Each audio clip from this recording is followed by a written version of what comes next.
Assalamualaikum warahmatullahi wabarakatuh. Kembali lagi di Gorengan Topik receh, ngobrol santai, obrolannya warung kopi.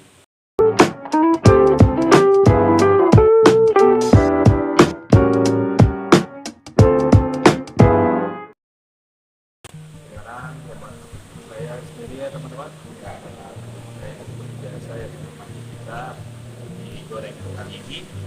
Nah, tapi nggak apa-apa ya, siapa kurangi keseruan kita untuk ngobrol santai aja, membahas topik receh, ya kan. Nah, kali ini mau saya bahas adalah topik seperti ya teman-teman. Seperti yang kita ketahui, musim 2023 ini sudah berlalu ya kan, dengan pemenangnya yaitu itu yang tahun kemarin, yang sekarang adalah Francisco Peko Bagnaia, nah, dari tim Lenovo, ganti Lenovo. Nah, ini pemenangnya sangat epic comeback ya kalau menurut kita ya, dari yang tadinya dia itu tertinggal sangat jauh ya kan, bahkan bisa dibilang kemungkinan untuk menang itu sangat kecil, bahkan bahkan di paruh musim pertama, itu di awal musim, di paruh musim pertama sangat-sangat jelek, sampai di paruh musim kedua di awal juga masih agak kurang gitu kan, bahkan sempat dikatakan sudah tidak ada harapan untuk menjadi juara dunia, tapi di akhir-akhir musim, wah, seperti yang sebelum-sebelumnya, tahun sebelumnya itu di tahun 2021 itu Peko Baknanya fight habis-habisan, dia sudah klop dengan apa namanya, dengan motor Ducatinya ya, sehingga sampai di akhir fight, sampai di akhir, dan di akhir race, bahkan sampai di akhir race ya kan, dia sangat berjuang gitu kan, hingga mendapatkan titel juara dunia ya di tahun 2023 kali ini. Itu ibaratnya sangat epic comeback ya menurut saya di tim Ducati. Bukan cuman, bahkan bukan cuman Pecco Bagnaia menurut saya teman-teman. Kalau teman-teman bisa lihat di juara ketiganya yaitu Enea Bastianini, nah itu juga apa namanya, melakukan hal yang sama, epic comeback juga deh. Di awal-awal memang performanya Enya Bastian ini sangat menjanjikan untuk menjadi juara dunia, bahkan bisa dibilang salah satu kandidat juara dunia 2023 bahkan. Tapi ya itu, di pertengahan musim dia ngedrop, bahkan ngedrop sekali, sehingga untuk mendapatkan apa namanya, untuk mendapatkan titel juara dunia itu saya udah lepas, udah nggak bisa diharapkan gitu kan. Bahkan untuk menjadi tandem Pecco Bagnaia di tim pabrikan itu, tim pabrikannya Ducati itu, selain ini Abastian ini, dia juga menargetkan si ini siapa, Martin di tim Pramaknya. Tapi ya setelah dilihat kembali oleh Ducati dengan pertimbangan yang begitu alot waktu itu, Ducati akhirnya menyatukan pilihan untuk di tahun depan apa, Francesco Bagnaia ini akan ditemani oleh Enea Bastianini. Kita akan bahas siapa-siapa aja yang apa namanya, pindah dari tim mana ke tim mana, bahkan ada tim juga yang tidak merubah line up pembalap. Itu nanti kita bahas, banyak sekali yang akan kita bahas sekali ya teman-teman. Tapi sebelumnya jangan lupa juga untuk like, komen, dan subscribe, jangan lupa ya, di channel Pak One Story ini. Nah, berikutnya yang mau kita bicarakan sesuai tadi ya, yaitu line up pembalap nih. Ada tim-tim yang tidak merubah line up pembalapnya sama sekali, yaitu ada 4 tim ini kalau dari catatan, yaitu ada tim Yamaha, Aprilia, Pramac, sampai dengan PR Portusit yang masih mempertahankan line up pembalapnya. Di Yamaha itu masih diperkuat dengan Fabio Quartararo dan Morbidelli. Nah, Kalau bicarakan tentang Morbidelli ini sangat miris ya teman-teman. Dia itu adalah salah satu eh, apa namanya runner up motor GP tahun 2000 ya. Tahun 2000 dia sempat jadi runner up, tapi di tahun 2001 dan tahun 2002 ini performanya sangat-sangat jauh dari memuaskan ya. Dari yang tadinya sangat-sangat ya, difavoritkan gitu kan di Yamaha, di RNF kalau dulu,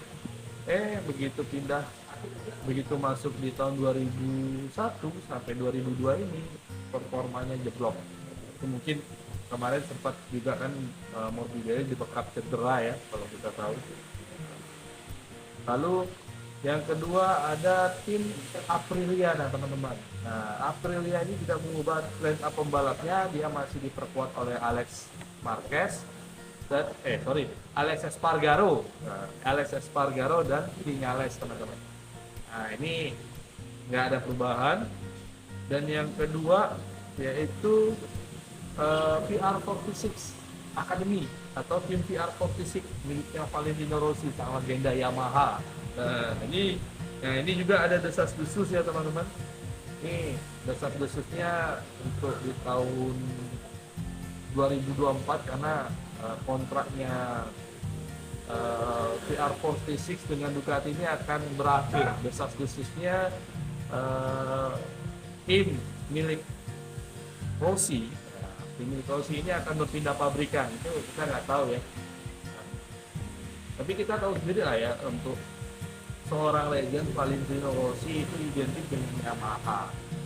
Tapi timnya sendiri, timnya VR46 di tahun kemarin, di debutnya di tahun 2000, di debutnya itu dia tidak mendapatkan kontrak di Yamaha. Dia sempat juga berusaha ke Suzuki, tapi Suzuki tidak menerima proposalnya, sehingga dia tim VR46 ini bergabung ke Ducati. Tapi nggak apa-apa, justru kalau kita lihat performa dari motor-motor yang ada, motor Ducati ini ya sangat powerful ya teman-teman.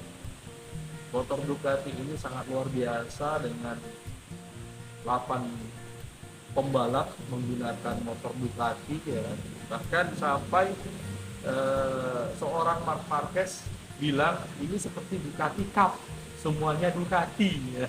Seperti itu. Nah, jadi VR46 ini masih mempertahankan line up pembalapnya dengan Luca Marini, adiknya Valentino Rossi itu sendiri, dengan Marco Bezzecchi.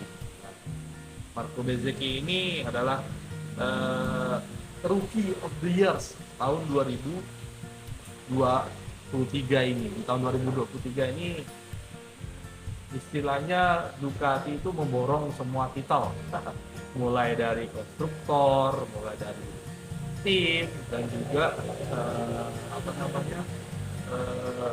semua titel hampir diborong semua, bahkan sampai ke WSBK ya teman-teman. Jadi WSBK siapa juaranya, yaitu dari timnya Ducati juga ya kan. Nah lalu yang terakhir ini teman-teman,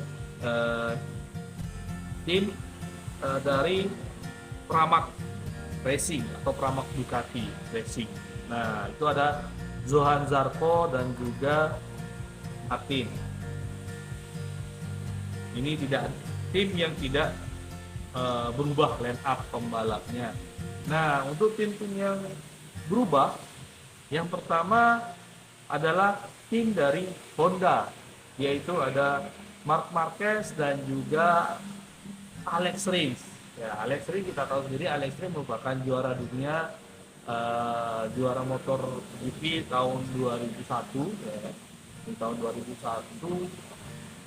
di tahun 2001 itu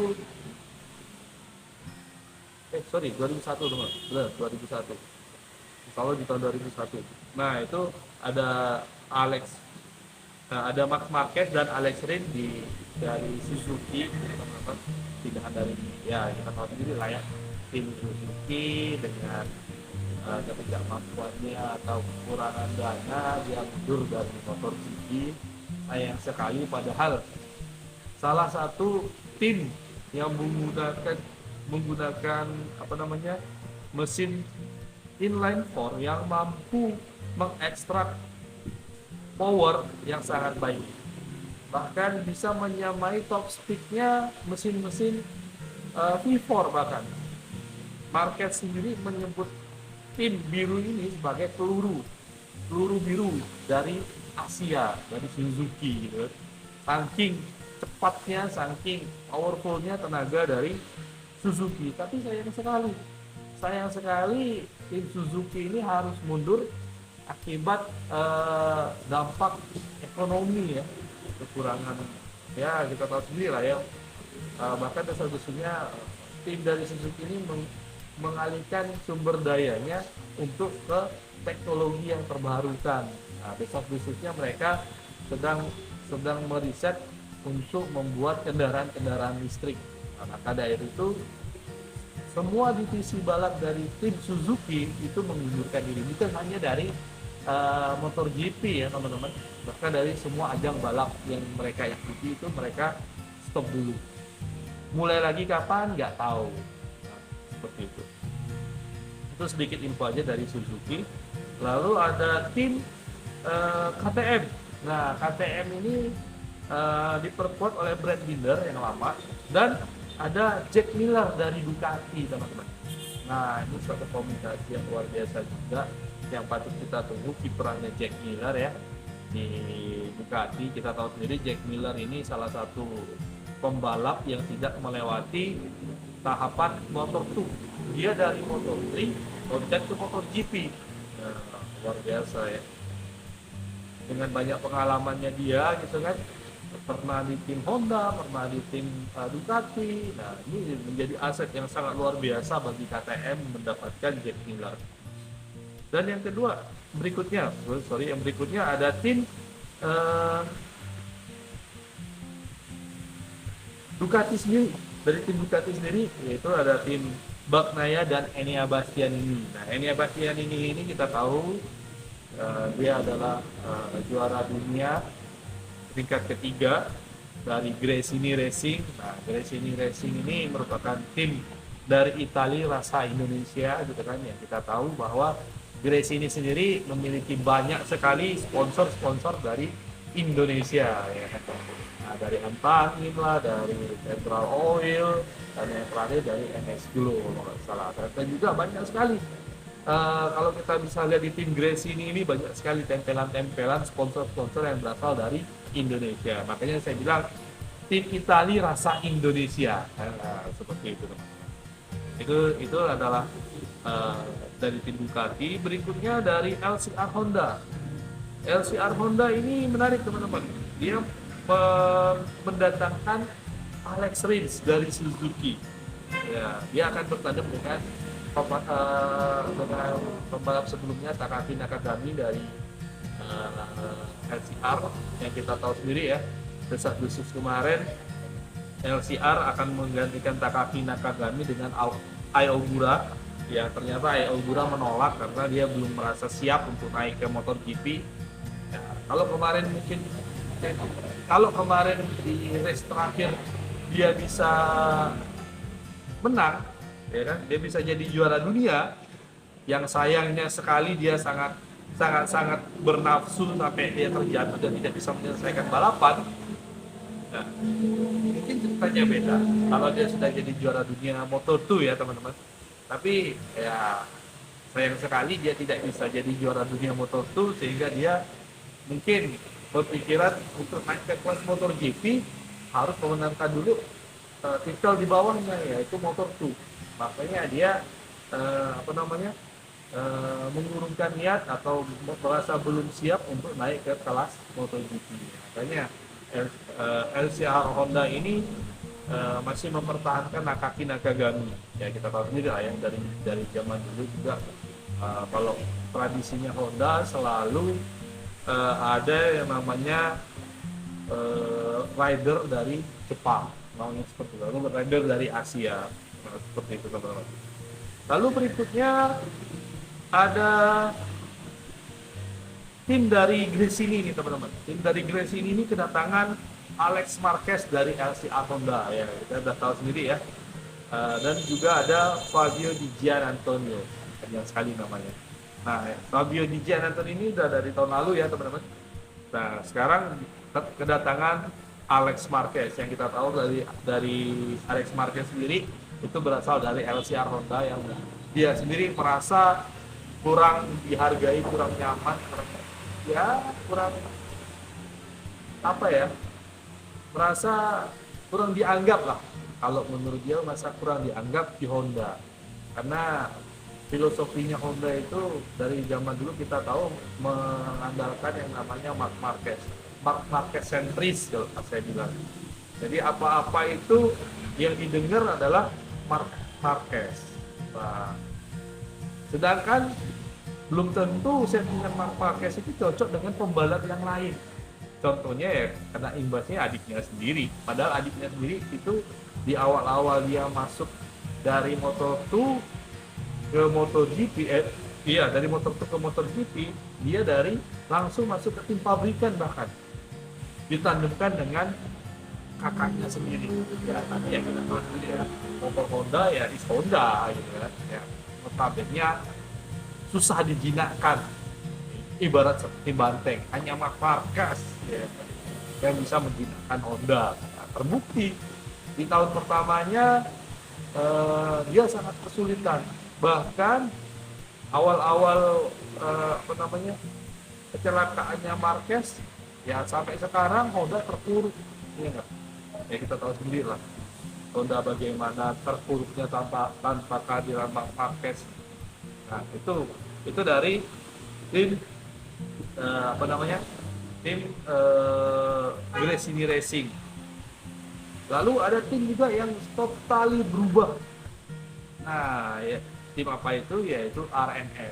Nah, RNF ini selain mengubah line up pembalapnya, dia bahkan keluar dari pabrikan sebelumnya, yaitu dari Yamaha. Nah, itu tadi ya seperti yang desas-desusnya bahwa Yamaha mengincar tim PR46 karena ya itu tadi ya kan lihat dari sejarah Rossi adalah ikonnya Yamaha.